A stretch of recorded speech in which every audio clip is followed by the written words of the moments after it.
Kata Nabi SAW dalam hadis lain, kalau di tangan seseorang di antara kalian ada bibit yang dia mau tanam dan dia tahu besok terjadi kiamat, tetap ditancapkan. Tidak ada kata pesimis dalam Islam. Semuanya optimis, semuanya yakin dengan beramal.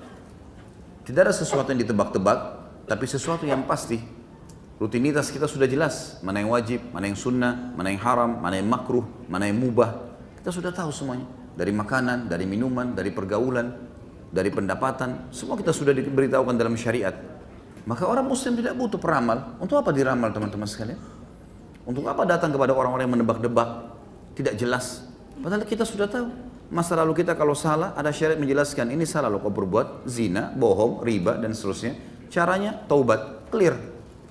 Kita berbuat amal soleh, kita sempat sholat, alhamdulillah, syukuri. Saya akan terima hasilnya hari kiamat. Tidak ada tebak-tebak ini. Ini pasti.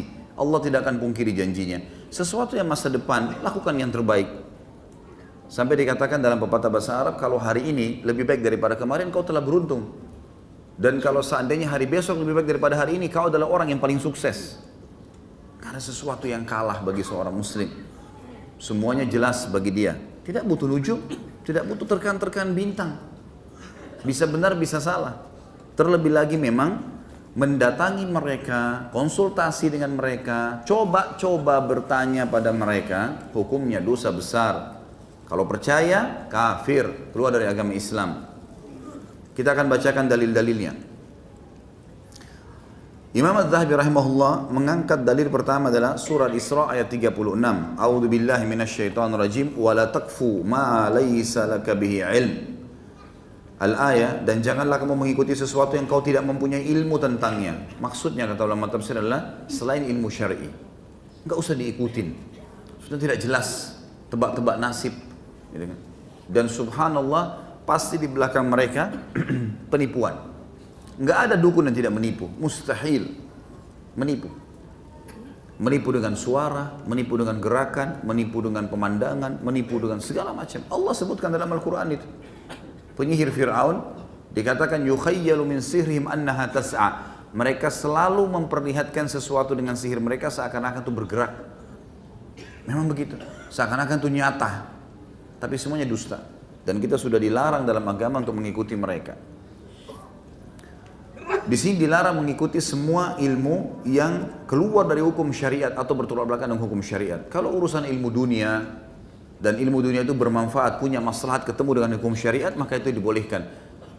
Sampai ulama membagi dua, mengatakan ada ilmu yang bermanfaat, ada ilmu yang tidak bermanfaat atau mendatangkan dosa. Ilmu bermanfaat adalah ilmu syariat atau semua ilmu yang bermanfaat bagi manusia, pengetahuan umum dan seterusnya. Tapi ilmu yang haram adalah ilmu sihir, ilmu ahli dukun, ya, nujum, yang memang mereka bekerja sama dengan para jin yang diharamkan dalam syariat berinteraksi sama mereka. Allah sengaja buat tidak kelihatan supaya jangan berteman, jangan bergaul, jangan menikah, tidak usah dipanggil. Kalau datang diusir, nggak ada hubungan sama kita. Dan saya sudah pernah bilang teman-teman sekalian, jangan lintas alam, nggak perlu lintas alam. Kita manusia, ini alam kita sekarang. Inilah makanan kita, inilah udara kita, inilah cara kita membangun bangunan. Beginilah Allah memberikan kepada kita. Tidak perlu lintas alam. Hewan kalau mau makan, dia terkam mangsanya, baru dia makan mentah-mentah. Manusia nggak bisa. Nggak usah lintas ke alam hewan, kita jijik nantinya. Alam kita tidak.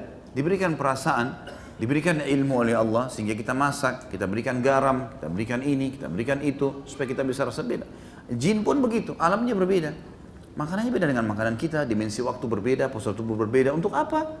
Ada orang mau ngetes-ngetes, sengaja mau panggil syaitan, sengaja mau nikah dengan syaitan. Untuk apa ini?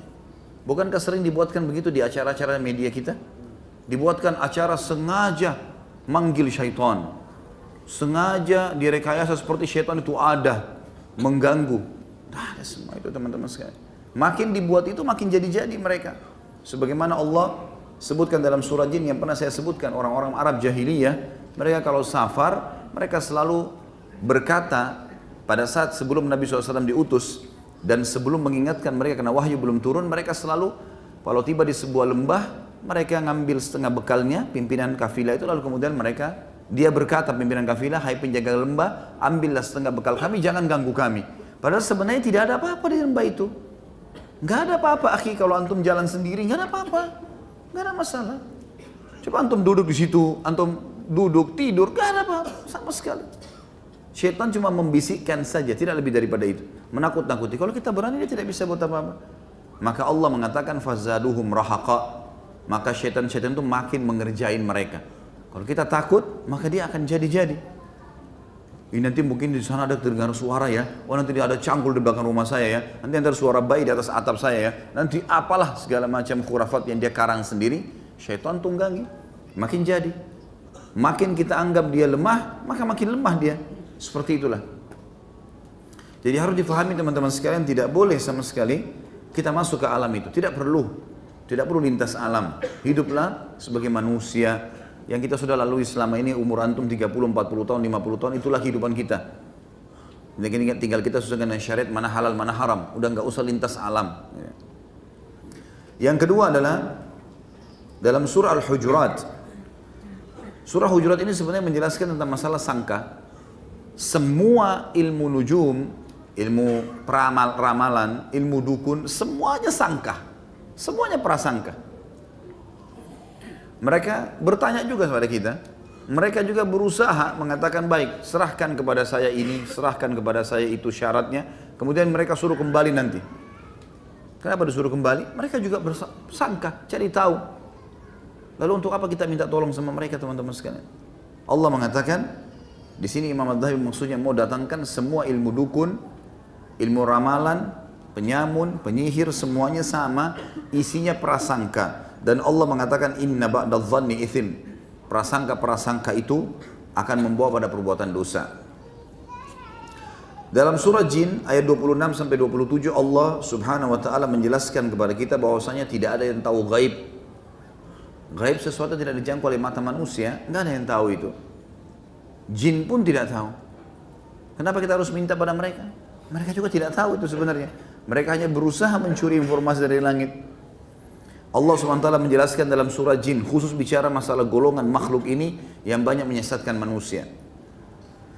Alimul ghaibi fala yudhiru ala ghaibihi ahada. Dialah adalah Rabb, dia adalah Rabb Allah Subhanahu wa taala yang mengetahui yang gaib dan dia tidak memperlihatkan kepada seorang pun tentang yang gaib itu illa man irtada mir rasul, kecuali yang ia ridhoi dari rasul yang diutus. Itu pun para rasul hanya melihat sebagian, seperti Nabi SAW melihat sebagian, ya. Kemudian yang lain-lainnya, para nabi-nabi, Nabi Musa, Nabi Isa, dilihatkan sebagian dari keajaiban dan hal-hal yang gaib di mata manusia, gitu ya. Tetapi tidak semuanya. Kalau hanya di sini dalam ayat dikatakan rasul saja dan utusan Allah saja yang diperlihatkan, maka pastikan semua jin, semua syaitan tidak mengerti apa-apa. Menipu kita saja teman-teman sekalian, menipu. Si dukun ditipu oleh jinnya, kita ditipu oleh dukunnya. Minta duit lah, minta inilah, minta itulah, segala macam hal.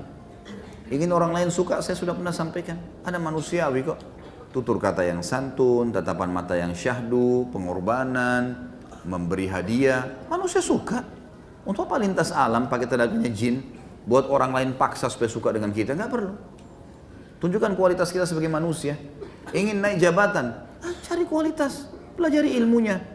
Untuk naik menjadi manajer dari jabatan saya sekarang, apa yang saya harus lakukan? Tanya di perusahaan itu. Untuk prestasi ini apa yang saya harus lakukan? 1, 2, 3, 4, 5, catat, kejar, pelajari, lakukan. Insya Allah akan dapat tuh. Alam manusia. Gak usah pakai ilmu-ilmu seperti ini lalu membuat supaya pimpinan perusahaan suka sama dia. Gak perlu. Anda yang bekerja menjadi pembantu rumah tangga, menjadi supir, untuk apa ini? Pasang-pasang sembarangan di rumahnya, jimat-jimat lah, tulisan-tulisan lah supaya majikannya suka. Dusta semua itu. Dusta, gitu kan. Itu tidak benar semua. Bekerja yang benar. Kata Nabi SAW, Inna Allah yuhibbu min abdin idha amila amalan an yudkhinahu. Kata kunci orang sukses, kata Nabi SAW, Allah sangat cinta dengan seorang hamba yang menguasai pekerjaannya. Coba tekuni deh. Jadi supir yang benar, profesional, bagus pasti. Jadi montir yang benar, pembantu yang benar, gitu kan? Pegawai yang benar, manajer yang benar, pemilik perusahaan yang benar, bermuamalah dengan manusia dengan cara baik. Tunjukkan kualitas, maka akan aman insya Allah. Orang-orang yang pergi ke dukun ini mau jalan pintas sebenarnya, karena dia tidak punya kualitas, tidak percaya diri lalu dia pergi ke sana. Nggak ada gunanya. Nggak ada gunanya sama sekali. Kalau dukunnya mati, cari dukun lain. Kalau tidak sukses, sudah dibayar sekian banyak, rata-rata semuanya yang pernah ke dukun dan mengaku pada saya di pengajian, dan akhirnya mereka tinggalkan, alhamdulillah, mereka mengatakan, berapa banyak ustadz uang yang sudah dikeluarkan? Puluhan juta, mungkin ratusan juta. Dari sekian banyak permintaan, mungkin satu dua, itu pun secara kebetulan memang. Bukan karena dukun-dukun ini, kebanyakan ditipu. Ada yang dukunnya lari, ada yang syaratnya terlalu banyak, susah, ada yang segala macam hal lah, buruk semuanya. Ya. Kemudian dikatakan juga di dalam hadis Nabi SAW, dan hadis ini yang sudah masyhur sekali, dan ini yang paling banyak dipegangi oleh para ulama, tentang haramnya seseorang mendatangi dukun, peramal, penyamun, dan penyihir. Sabda Nabi SAW, "Man ata arrafan aw kahinan fasaddaqahu bima yaqul faqad kafara bima unzila ala Muhammad sallallahu alaihi wasallam." Barang siapa yang mendatangi tukang dukun, peramal, penyamun, penyihir, dan seterusnya, lalu membenarkan apa yang dikatakannya. Oh iya, ini nanti kamu dalam 3 hari akan begini, kamu 1 minggu akan begini, orang ini pasti akan begini. Dia percaya. Mempercaya, bertanya dosa besar, percaya bisa pada kufur. Dikatakan kalau dia percaya apa yang dikatakan oleh dukun, peramal, penyamun itu, maka dia telah kafir dengan wahyu yang diturunkan kepada Muhammad sallallahu alaihi wasallam. Dan isnadnya sahih, diriwayatkan oleh Auf dan Ibnu Sirin dari Abu Hurairah radhiyallahu anhu. Juga ada hadis yang lain. Mungkin kalau yang pegang buku kita langkahi satu hadis, ada hadis di bawah riwayat Imam Muslim, "Man ata arrafan fasa'alahu an syai'in fasaddaqa lam tuqbal lahu salatun arba'ina yauman." Barang siapa yang datang kepada seorang tukang ramal lalu bertanya padanya tentang sesuatu lalu membenarkannya, maka tidak diterima baginya suatu salat pun selama 40 hari. Dan ini maksud sudah pernah saya jelaskan, 40 hari ke belakang. Hangus 40 hari. 2 kali ke dukun 80 hari, hitung sendiri. Kalau sepanjang umurnya pergi, habis semua pahalanya. Dan kalau sudah sholat tidak diterima, amalan yang lain kira-kira diterima? Nggak bakalan. Sholat itu tolak ukurnya. Karena sholat awal amal dihisab hari kiamat. Kalau dia aman, aman semuanya. Kalau dia salah atau dia kurang, maka mengganggu amal yang lain. Gitu kan? Kalau sholat tidak diterima, berarti yang lain tidak diterima. Itu maknanya. Gitu kan? Untuk apa nih teman-teman sekalian? Alhamdulillah Allah mudahkan kita fasilitas, tinggal berdoa, angkat tangan ke langit, sampaikan kepada pencipta langit dan bumi, pencipta manusia yang sedang kita sukai, pencipta makanan yang sedang kita sukai, pencipta pekerjaan yang sedang kita sukai, semuanya Allah yang ciptakan. Minta kepada dia, Allah lunakkan, Allah berikan insya Allah. Nggak ada yang mustahil. Kenapa harus melalui dukun-dukun ini? Mereka sudah dibayar, Allah SWT tidak butuh dibayar. Allah malah murka kalau kita tidak minta doa. Maka kuatkan tauhid teman-teman sekalian, bertauhid, mengisahkan Allah SWT, selalu hanya bergantung pada Allah. Ingat selalu riwayat, kalau para sahabat sendal mereka putus, angkat tangan ke langit mengatakan, "Ya Allah, sendal saya putus, gantikanlah." Saking kuatnya hubungannya dengan Sang Pencipta Allah. Dan ini kekuatan tauhid seseorang. Apapun teman-teman sekalian, lagi naik motor, ban motornya pecah, ya Allah bantulah. Allah mudahin tuh nanti ketemu tempat tambal yang baik dan cocok seterusnya. Lapar, ya Allah mudahkan tempat makan yang paling tepat buat saya. Bermunajat sama Allah SWT. Dan setiap saat Allah nggak ada syaratnya, gitu kan? Kita bisa di jalanan, kita bisa di tempat tidur, kita bisa lagi duduk, lagi makan, teringat orang tua yang meninggal, langsung kita bisa doakan. Nggak butuh pergi ke dukun, nggak butuh bawa syarat. Dan dukun ini aneh-aneh ya, aneh-aneh perbuatannya mereka tuh. Untuk mendatangkan duit biasanya memang sengaja minta syarat-syarat yang tidak masuk di akal. Ada seorang syekh menulis hasil surveinya kepada dukun-dukun yang ketangkap basah di Saudi, kemudian dihukum penggal. Pengakuan-pengakuan dukun-dukun ini aneh-aneh. Jadi untuk mendatangkan duit mereka ternyata minta syarat-syarat yang tidak mungkin orang datangkan. Seperti misal minta tikus yatim. Oh iya, betul. Antum bisa baca di buku salah seorang syekh, saya lupa penulisnya, judulnya itu Membongkar Praktik Sihir dan Perdukunan. Terbitan Pustaka Tazkiyah, kecil mungkin 12-15 ribu harganya. Dalamnya ada banyak gambar-gambar. Minta kulit monyet yang berwarna hitam ada coklatnya, minta telur yang 2 warna, minta, orang mustahil. Antum cari, nggak mungkin dapat, gitu kan? Kalaupun dapat dia bilang, oh bukan yang seperti ini. Lalu bagaimana caranya? Nanti saya datangkan, bayar 5 juta. Lebih baik 5 juta masukin di masjid. Hah? Atau pakai makan sama teman-teman traktir dapat pahala. Ngapain kasih dukun? Hah? Kemudian kata Nabi SAW di dalam hadis yang lain, yaqulullahu ta'ala, Allah juga ta'ala berfirman yang maha tinggi, asbaha min ibadi mu'min wa kafir, faman qala mutirna bifadlillah fadhalika mu'minun bi, kafirun bil kawkab, wa man qala mutirna binawi kadha fadhalika kafirun mu'minun bil kawkab. Pernah satu hari dalam hadis Bukhari Muslim, baginda Nabi SAW bangun pagi, sholat subuh berjamaah, hujan deras. Selesai salam, hujannya berhenti, reda. Kata Nabi SAW, Jibril datang membawa wahyu sekarang. Datang nih, ada berita sampai saya. Bahwasanya Allah berfirman, telah tiba pada pagi hari ini hamba-hambaku yang beriman dan kafir.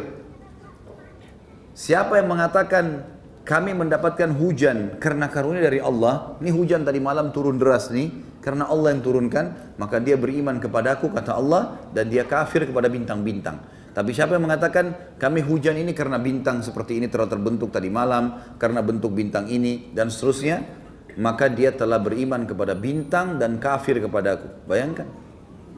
Tidak ada lagi cerita teman-teman, apapun yang terjadi dengan izin Allah. Mau musim itu datang, musim ini terjadi karena Allah. Kalau Allah mau tidak akan terjadi. Harus dikembalikan kepada Allah Subhanahu wa taala semua, tidak boleh sama sekali kita menganggap ada andilnya makhluk di situ. Allah cuma jadikan makhluk sebagai penyebab saja. Tapi pelaku yang sebenarnya Allah yang maha tinggi dan maha pemurah. Maka semuanya, ini bayangkan hujan saja. Mungkin ada orang bilang, oh karena musim, oh mungkin karena bintang berbentuk seperti ini. Nabi SAW sudah jelaskan. Yang mengatakan hujan turun karena Allah turunkan, mau musim panas pun kalau Allah mau turun hujan. Gitu kan? Kuasa Allah. Maka dia beriman padaku, kepada Allah, dan dia kafir kepada bintang-bintang. Dan siapa yang bilang bintang hujan turun karena bintang ini, maka berarti dia telah beriman pada bintang itu. Dia mengatakan bintang itu punya kekuatan dan dia telah kafir kepadaku. Kemudian dalam hadis yang lain, mungkin kalau ada yang mengatakan, saya kalau cuma baca buku ramalan, ya, ramalan bintang lah, mungkin nama-nama bintang tadi, Sagittarius lah, apalah segala macam nama-nama khurafat ini, kalau saya cuma percaya itu saja kok. Saya tidak datang ke dukun, cuma baca majalahnya saja. Saya cuma baca, masuk di HP saya program, saya download, kemudian saya ikutin ramalan-ramalan tersebut. Apa yang dikatakan sekarang? Zodiak ya? Inilah macam-macam, segala macam ular lah. Ini tahun ular, ini tahun babi, ini tahun ini. Ada dalam Islam. Tahun Hijriah. Selesai, clear. Nggak ada babi, nggak ada ini, nggak ada banteng, nggak ada segala macam.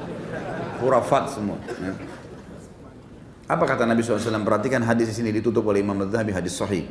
Man iktabasa syu'batan minan nujum, iktabasa syu'batan minas sihir. Barang siapa yang mengambil sesuatu dari ilmu nujum, ilmu bintang-bintang tadi, ramal-ramalan, ya, nebak-nebak nasib dan seterusnya, maka dia telah mengambil sesuatu dari jenis apa? Apa tulisan di bukunya? Ilmu sihir. Berarti itu bagian dari sihir teman-teman sekalian. Jadi jangan dianggap sihir itu nanti kalau orang memantra-mantra orang lain, tidak. Percaya pun bintang dan ramalan sudah bagian dari sihir. Ini sabda Nabi SAW. Berarti sihir ini dukun, peramal, penyamun, penyihir memang satu grup ini. Memang sama-sama semua. Dari tadi saya bilang sama semua. Dan ini semua menggunakan tenaga-tenaga jin, dan ini hukumnya haram. Hukumnya haram teman-teman sekalian. Kembalilah kepada Allah Subhanahu wa taala. Lihat bagaimana kehidupan para sahabat ridwanullahi alaihim. Mereka berperang manusiawi, enggak pernah minta tenaga jin. Enggak ada riwayat Nabi SAW minta tolong di perang Badar, perang Uhud pakai tenaga jin, enggak ada. Padahal bisa panggil mereka, enak, orang Quraisy enggak lihat kan? Jin fulan bunuh sana, dibunuh. Enggak ada. Tapi enggak ada.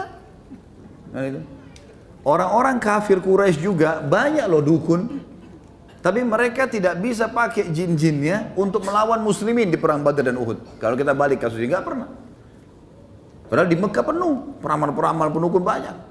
Mereka mantra-mantrain pasukannya pada saat berangkat. Nggak ada bisa ganggu muslimin. Di kancah peperangan, setannya lari semua lihat mujahidin.